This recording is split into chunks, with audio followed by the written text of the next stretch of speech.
O aviso de Geisel foi dado ao repórter que gravava seu discurso em Campos, onde participou do encerramento de manobras militares e falou a políticos arenistas em outubro. Passado o 15 de novembro e verificados os avanços, as perdas, começaram as primeiras projeções para 1978, quando caberá a todos, de novo, exercer o direito de selecionar governadores, senadores e deputados. Nenhum fato político é mais importante que eleições.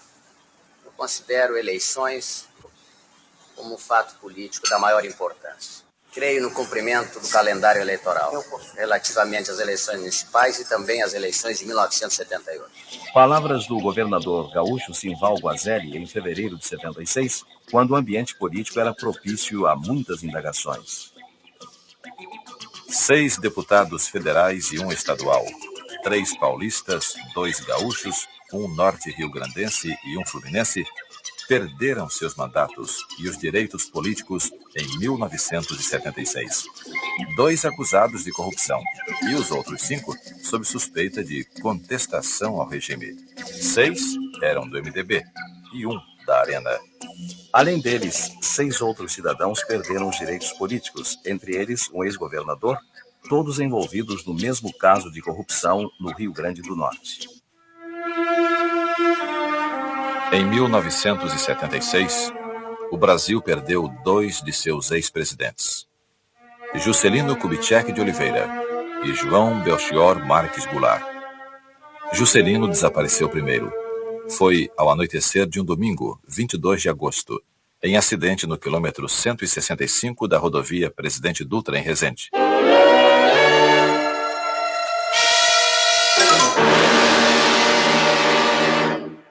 Jango não teve luta oficial, como Juscelino, mas seu corpo pôde voltar à pátria.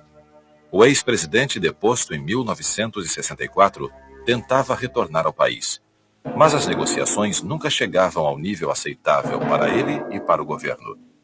Na fazenda em Mercedes, na Argentina, Jango morreu às 2h45 da madrugada de 6 de dezembro. De agosto para cá, o terrorismo voltou a surgir no Rio, com uma organização que se anuncia como Aliança Anticomunista Brasileira, assumindo a responsabilidade pela maioria dos atentados.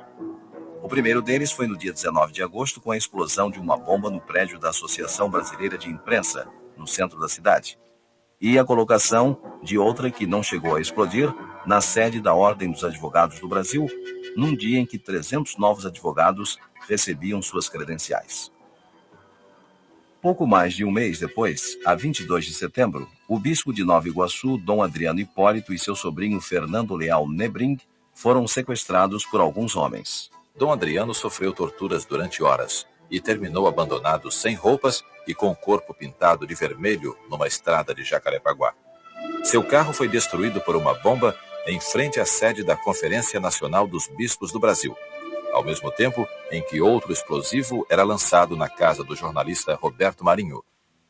Ante a intensidade e a gravidade das ações, o cardeal arcebispo do Rio, Dom Eugênio Salles, afirmou: triste de um país onde a conduta dos cidadãos fica à mercê da insanidade de alguns. Sei que as autoridades estão firmemente empenhadas na identificação e castigo dos criminosos. Os outros atentados à bomba atingiram 5 carros na Zona Sul, a firma Xtal do Brasil, a redação do Semanário Opinião e o depósito da editora Civilização Brasileira. Escreva aí, rapaz. Escreva lá. A preocupação do presidente com os direitos humanos é permanente e pontual. Ponto. As palavras ditadas pelo ministro da Justiça, a 29 de outubro, reafirmavam a preocupação do governo com a defesa dos direitos humanos no país, um assunto discutido em várias ocasiões no decorrer do ano. Foi em janeiro que o operário José Manuel Fiel Filho apareceu morto numa cela do DOI-CODE, do 2º Exército, em São Paulo, onde estava preso sob suspeita de atividades políticas ilegais. Conforme a nota do 2º Exército, o operário se enforcara com uma meia. Por enforcamento parecido, morrera 3 meses antes o jornalista Vladimir Herzog, nas mesmas dependências do DOI-CODE. E enquanto as discussões sobre a necessidade de respeito à pessoa humana cresciam, o presidente Geisel determinou a exoneração do comandante do 2º Exército, general Edinardo Dávila Melo. Para esse comando, Geisel nomeou o general Dilermando Gomes Monteiro. No dia 16 de dezembro, 3 militantes do clandestino Partido Comunista do Brasil, de linha maoísta, morreram na Lapa, em São Paulo. Os setores de segurança divulgaram que o ex-deputado Pedro Pomar, João Batista Franco Drummond e Ângelo Arroio resistiram à prisão, depois de cercados na casa onde faziam reuniões com outros militantes da organização ilegal.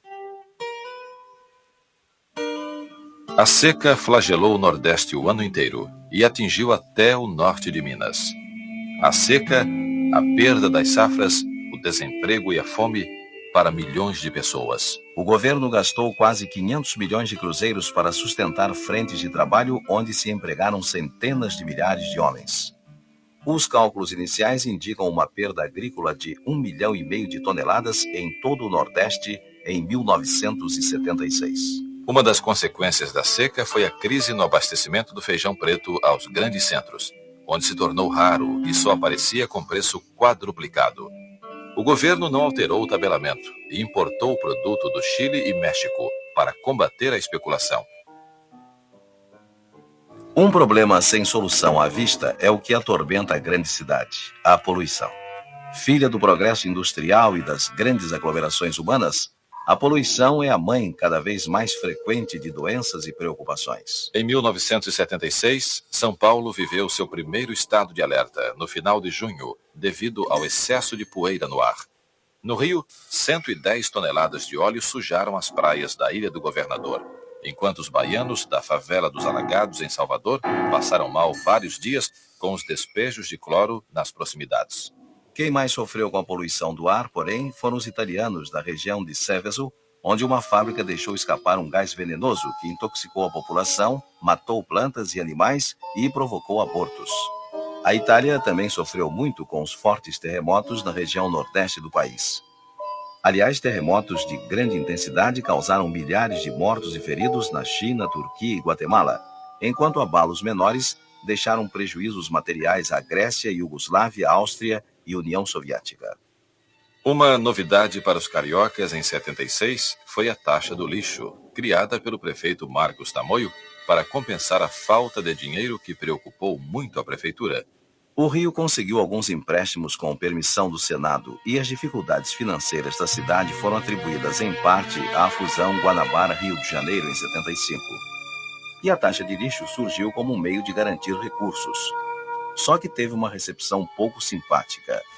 A maioria está pagando, mas as discussões ainda se prolongam na área judicial, onde os advogados da prefeitura se esforçam para provar que a taxa do lixo não é uma segunda cobrança do imposto predial. Desde os Jogos de Berlim, durante a ascensão nazista, nunca houve uma Olimpíada tão marcada pelas disputas políticas quanto as de 1976 no Canadá.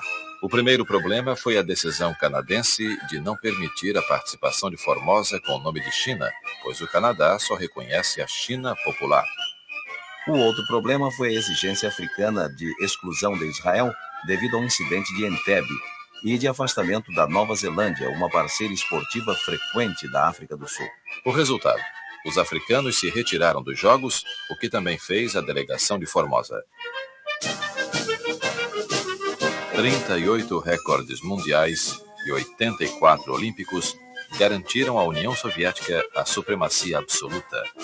Foram 47 medalhas de ouro, 43 de prata e 35 de bronze, num total de 125. Em segundo lugar, os Estados Unidos, com 95 medalhas, mas com menos de ouro do que a Alemanha Oriental, terceiro país colocado. Entre os latino-americanos, destaque para Cuba, com 6 medalhas de ouro. O México conseguiu uma. Em natação, a Alemanha Oriental dominou totalmente as provas femininas, com Cornélia Ender ganhando 4 medalhas de ouro. Na parte masculina, a superioridade dos Estados Unidos foi muito clara. John Naber levou também 4 medalhas de ouro. Outros destaques individuais foram Nadia Comaneci, ginasta romena, Alberto Juan Torena, corredor cubano, que venceu as provas de 400 e 800 metros rasos, e o peso pesado cubano Teófilo Stevenson, que já ganhara medalha de ouro em Munique há 4 anos e é considerado o melhor pugilista amador do mundo. Quanto ao Brasil, conseguiu ter uma atuação ainda mais apagada do que das vezes anteriores. Ganhamos apenas 2 medalhas de bronze.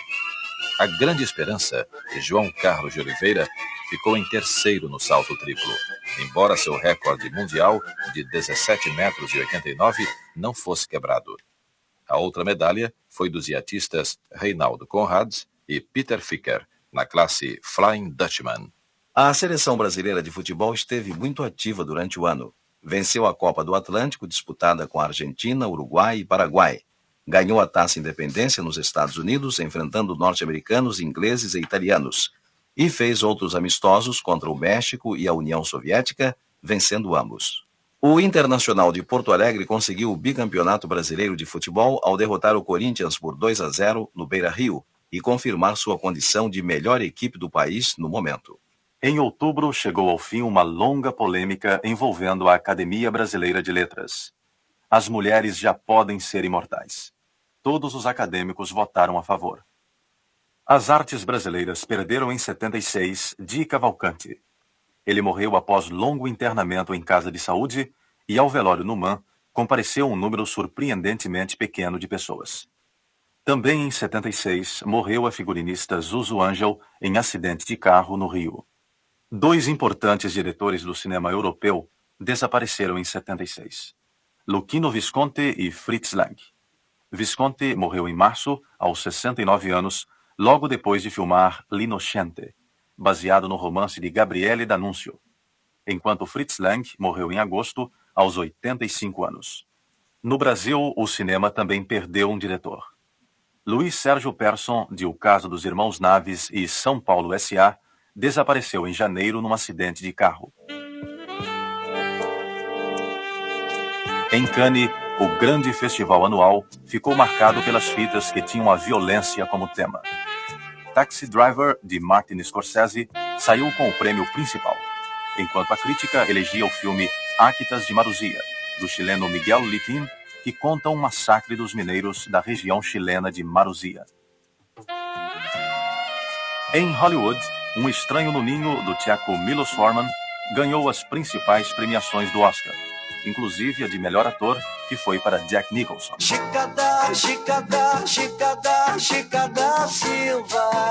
No Brasil, os troféus Coruja de Ouro e os prêmios Embrafilme foram dados a O Casamento, de Arnaldo Jabor, Chica da Silva, de Cacá Diegues, Lição de Amor, de Eduardo Escorel e Guerra Conjugal, de Joaquim Pedro de Andrade, este já exibido em 75.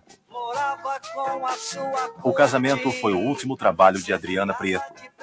Lição de Amor deu o prêmio de melhor atriz a Lilian Lemertz, e Chica da Silva trouxe grande popularidade para Zezé Mota. A premiação de melhor ator ficou com Jofre Soares. Deixe em paz meu coração. No teatro, o destaque de 76 ficou para Gota d'Água. Estreando em dezembro de 75, atravessou todo o ano com enorme sucesso de público e crítica. Partindo de uma ideia de Oduvaldo Viana Filho, Chico Buarque e Paulo Pontes trouxeram o drama de Medeia, de Eurípides, para um conjunto residencial operário carioca. O teatro brasileiro terminou o ano lamentando a perda de Paulo Pontes, que morreu a 27 de dezembro, aos 36 anos. A grande surpresa ficou por conta de O Último Carro, peça de João das Neves, que focaliza a população pobre do subúrbio na luta diária das viagens nos trens da Central. Ao lado do aplauso unânime da crítica, O Último Carro deixa o Teatro Opinião cheio praticamente todas as noites. O sucesso de Gota d'Água e O Último Carro marcou o retorno do teatro aos temas brasileiros em 76. Em São Paulo, Ruth Escobar promoveu pela segunda vez o Festival Internacional de Teatro e o saldo foi positivo. Reuniu 15 espetáculos de 10 países num dos fatos culturais mais importantes do ano no Brasil. 1976 foi novamente um ano de Elis Regina. Com o show Falso Brilhante, Elis ficou em cartaz o ano inteiro em São Paulo, um sucesso de público e crítica. Das músicas do espetáculo, destacaram-se as de Belchior. Uma delas é Como Nossos Pais. Que apesar de termos A se levar de 1976, a lembrança de um ano pouco revelador em termos de novos caminhos musicais. E como acontece em tempos assim, revive-se o passado. Essa continuação da nostalgia, registrada já em anos anteriores, foi buscar o antigo chorinho, um som autêntico da terra, e também aquele rock adolescente e meloso de 15 e 20 anos atrás, o som de fora, adaptado. O chorinho reviveu com sessões em teatros, casas noturnas e discos de músicos como Paulinho da Viola, Paulo Moura e Abel Ferreira. Uma série de shows no Teatro João Caetano, a série 6:30, também serviu para a revalorização da arte dos antigos, como Cartola, que reafirma seu lirismo em um segundo disco pela etiqueta Marcos Pereira. Um fenômeno mais localizado na zona suburbana carioca foi o do Soul Black Rio, manifestação do impacto da música negra norte-americana sobre um setor jovem da cidade. Os latino-americanos também marcaram presença.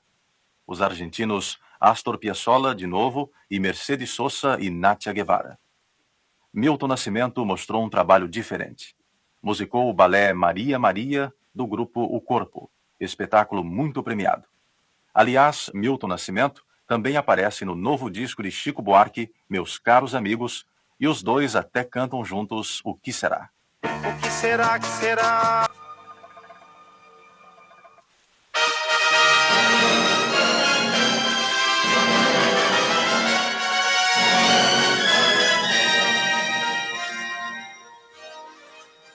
A Rádio Jornal do Brasil apresentou A História de 1976.